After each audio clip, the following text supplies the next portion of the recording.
Chers frères et sœurs, dans la catéchèse d'aujourd'hui, nous contemplons la naissance de Jésus à Bethléem. Le Fils de Dieu entre dans l'histoire en devenant notre compagnon de route. Lui-même, depuis le ventre de sa mère, a toujours été en chemin. D'abord, de Nazareth à la maison d'Élisabeth et de Zacharie, dans la visitation. Et ensuite, de Nazareth à Bethléem pour le recensement. Cela montre l'humilité de Dieu, qui ne se soustrait pas aux structures du monde, mais les éclaire et les recrée de l'intérieur.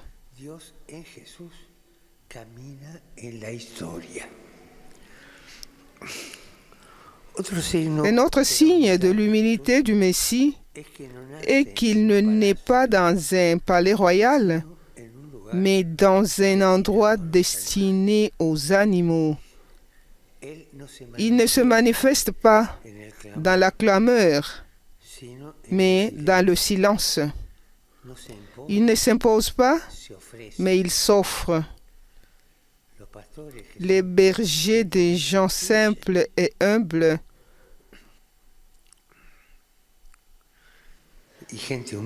sont les premiers à recevoir cette bonne nouvelle.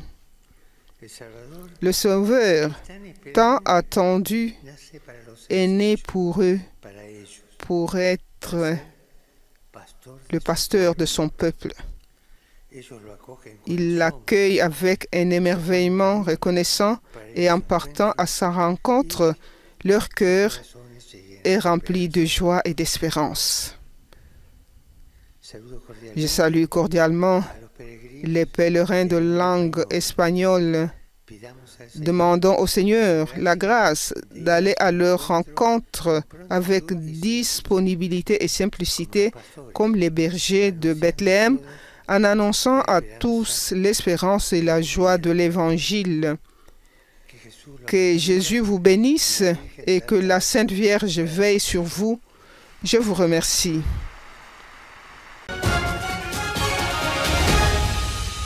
Alors, la première des choses, c'est ce que le pape lui-même indique. Pouvoir accueillir le message comme un don. Et en accueillant le message comme un don, élaborer au plus tréfonds de soi-même, eh bien, le contenu du message pour pouvoir s'ouvrir, eh bien, à Jésus-Christ. C'est ça l'élément important. Vous recevez un message, vous laissez le message vous habiter et vous transfigurer. Ce n'est pas facile. Pas du tout alors. Parce que la souffrance est telle que vous voulez qu'on vous aide à vous en sortir. Ce n'est pas toujours facile. Et donc, il faudrait aider, accompagner, écouter, aller au chevet de nos frères et sœurs, les malades, avec toute notre qualification professionnelle. Nous avons les médecins, nous avons les infirmiers, nous avons les prêtres, nous avons les psychologues, nous avons les psychothérapeutes, nous avons aussi notre générosité et notre charité. C'est une dynamique chorale de toute l'Église, dans toute sa richesse, qui va au chevet de malades. Ce n'est pas seulement un discours, c'est un mode d'être que l'Église a l'obligation et le devoir de témoigner et de manifester. Alors, l'accompagnement du personnel soignant se fait de structure en structure. De structure en structure. Ce qui fait que dans chaque structure, nous devons avoir les aumôniers.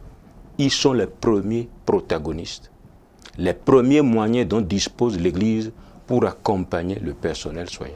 Comme sur les paroisses, les curés peuvent aussi donner un coup de main. Au niveau diocésain, on peut avoir un aumônier ou bien un responsable, n'est-ce pas, de la pastorale de la santé, qui organise des journées de réflexion, de méditation et de récollection pour le personnel. Le personnel a besoin d'être nourri spirituellement, d'être nourri sur le plan éthique et sur le plan bioéthique. Nous avons l'obligation et le devoir de leur enseigner le magistère ecclésial. C'est le devoir de l'aumônier, c'est le devoir des responsables de la pastorale de la santé à divers niveaux, dans nos diocèses, dans nos doyennés, au niveau national, au niveau régional et au niveau universel. Il faut les organiser, les accompagner, leur donner la possibilité de s'ouvrir et partager aussi leur angoisse. Ils ont leurs problèmes, ils ont leurs difficultés. Eh bien, tout cela doit être au cœur de l'accompagnement qu'on leur offre. Sensibiliser aux souffrances des personnes malades et mettre en avant le rôle essentiel des soignants et des proches. Tel est le but de la Journée mondiale du malade, célébrée le 11 février de chaque année depuis 1993. À Cotonou, la 33e édition de cette journée a été marquée par une messe présidée par l'aumônier diocésain des hôpitaux, le père Boris Kitty, en la chapelle Notre-Dame des Douleurs du CNHU, devant une assemblée composée de malades, de parents de malades, de personnes âgées et d'agents de santé. Partant du message du Saint-Père qui invite à être des porteurs d'espérance auprès des malades et des soignants, le célébrant a invité l'assistance à ne plus voir la maladie comme une simple pénible souffrance. La maladie est avant tout une occasion de rencontrer le Christ. Mais c'est aussi une rencontre avec l'autre, avec ceux qui sont malades, avec ceux qui guérissent et qui soignent. Combien de fois on apprend à espérer au chevet de malades? Combien de fois on apprend à croire en se tenant près de ceux qui souffrent? Combien de fois on découvre l'amour en se penchant sur ceux qui sont dans le besoin? Nous sommes invités à réfléchir plus profondément aux enseignements de l'Église concernant la maladie et la prise en charge des malades, ainsi qu'à exprimer leur solidarité envers les malades par des œuvres de charité et des prières spéciales, y compris la possibilité d'assister à la messe et en encourageant et en exprimant leur reconnaissance aux soignants et soignantes. Dans la joie et le recueillement, chaque fidèle du Christ présent à cette messe a confié ses intentions au Christ par le biais de Notre-Dame des Douleurs. À la fin de la célébration eucharistique, ces fleurs ont été déposées au pied de la Vierge Marie, Notre-Dame de Lourdes, fêtée en ce jour. L'onction de l'huile à chaque participant à cette messe a été l'autre temps fort de cette messe, pleine de sens pour ses agents de santé. Ça me rappelle d'abord pourquoi est-ce que je suis venue faire médecine.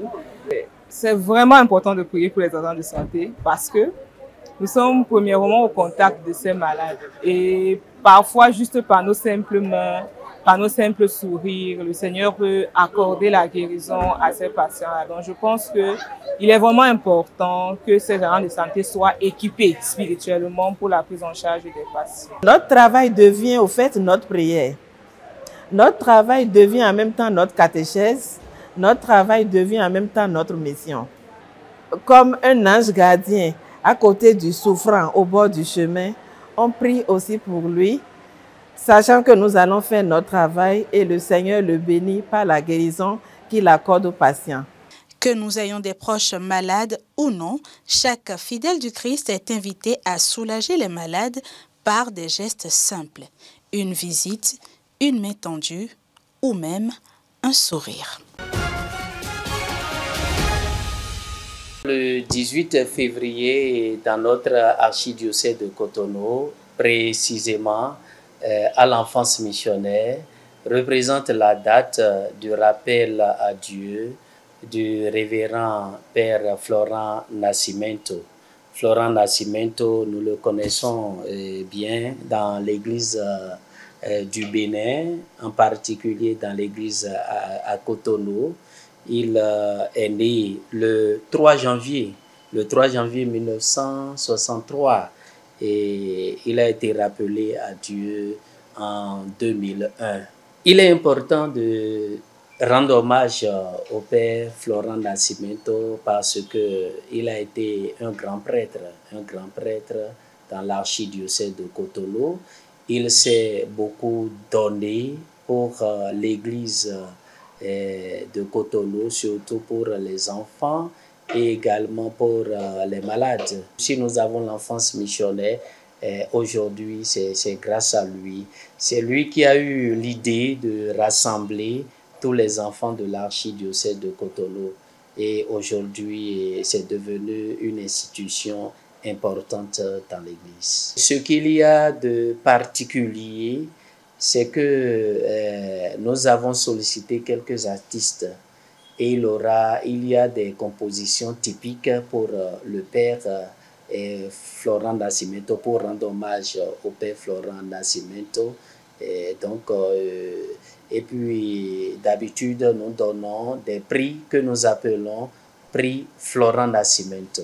Pour cette édition, nous lançons vraiment un appel à tous les enfants missionnaires et aux responsables et à toutes les personnes qui aiment le père Florent Nascimento, et nous les invitons à prendre rendez-vous le 15 prochain et sur la paroisse Saint-Martin de Tours de Adjabo, dans le vicariat forain de Huedo. Tout le diocèse est invité, toutes les paroisses sont invitées, et notre grande joie serait quand même de voir tous les enfants missionnaires et les responsables missionnaires et puis tous ceux qui aiment le père Florent Nascimento. On parle du pacte social sur l'initiative de l'Église catholique et l'Église protestante de l'ECC actuellement. L'idée du pacte vient du fait qu'avec la guerre de Goma, on s'est rendu que tous les moyens qu'on a essayé de mettre en œuvre ont échoué au fond. La guerre de Goma était un signe évident d'échec de tous les moyens politiques qu'on a pris, même les moyens militaires, c'était un échec. En tout cas, ça, pour nous, c'est une évidence. Donc, les pourparlers politiques, les pourparlers de Luanda, les pourparlers de Nairobi, tout ça, on se rend compte que ça a échoué. Alors, c'est pour ça que les évêques, avec les responsables de l'ECC, se disent, peut-être, nous devons réfléchir comme des Africains. Réfléchissons comme des Africains et regardons, nous, comme Africains, dans nos traditions, comment on essaie de résoudre les problèmes. C'est comme ça qu'il propose ce pacte social. Nous sommes tous frères dans cette région. Vous n'avez qu'à voir l'interdépendance entre nous, entre les Rwandais, les Congolais, les mariages, les échanges sur le plan économique. En tout cas, c'est ça. On est tous frères, d'abord, avant tout. Même quand on parle de M23, de l'AFC, de gouvernement, nous sommes tous frères. C'est des jeunes dans le M23. Vous trouvez des jeunes que nous connaissons, des jeunes du quartier ici. Donc, il faut partir de là. Donc, cette guerre, en fait, elle est fratricide. Donc, on s'entretue entre frères. C'est pourquoi moi, je voudrais d'abord rappeler ça. Nous sommes tous frères et que nous avons tous intérêt à ce qu'il y ait la paix dans cette région des Grands Lacs pour que les gens puissent vivre ensemble dans le bonheur. Vous savez, nous sommes des voisins. Personne ne pourra changer la place du Rwanda, du Congo et du Burundi. On est là. C'est depuis la création du monde que nous sommes ensemble. Alors, nous sommes des voisins, nous sommes des frères. Et c'est important que nous puissions vivre ensemble bien, que de vivre ensemble mal, que de vivre ensemble dans des conflits, dans la haine. Donc, il est vraiment important. C'est pourquoi je dis que c'est important pour nos gouvernants, pour nos autorités, qu'on puisse s'asseoir, qu'on puisse négocier pour dire qu'est-ce qui ne va pas, pourquoi chaque fois on doit se faire la guerre et qu'on puisse arriver à rétablir la paix dans cette région. Au nom de cette fraternité et de notre proximité, notre voisinage, nous avons tous intérêt pour le développement, pour la prospérité de la population, à ce qu'on rétablisse la paix dans cette région.